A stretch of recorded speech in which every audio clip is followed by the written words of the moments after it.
ICC T20 world चॅम्पियनशिपमध्ये पुन्हा एकदा भारतीय टीमने भारताचा तिरंगा झेंडा हा फडकवलेला आहे।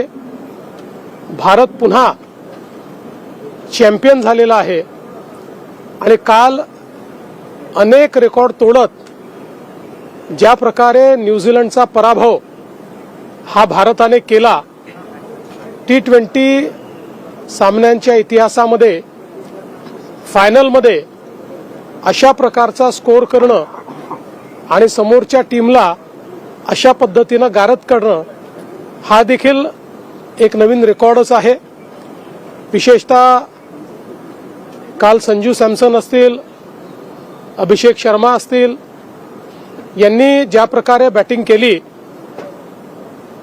त्यामुळे एक अतिशय सॉलिड फाउंडेशन हे भारताला मिळालं आणि बॉलिंगमध्येही जसप्रीत बुमराह यांनी ज्या प्रकारे पूर्ण सिरीजमध्ये अतिशय इकॉनॉमीनी बॉलिंग केली आणि कालही त्यांनी ज्या प्रकारे न्यूझीलंडच्या टीमला गारद केलं ते विलक्षण अशा पद्धतीचं त्यांचं कार्य, त्यांची बॉलिंग आपल्याला पाहायला मिळाली।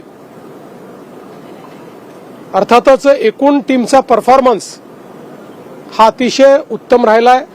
केवळ एक सामना आपण हारलो, बाकी कुठल्याच सामन्यात आपण त्या ठिकाणी पराजित झालो नाही। एक कन्व्हिन्सिंग विन आपल्या संघाने मिळवलेली आहे।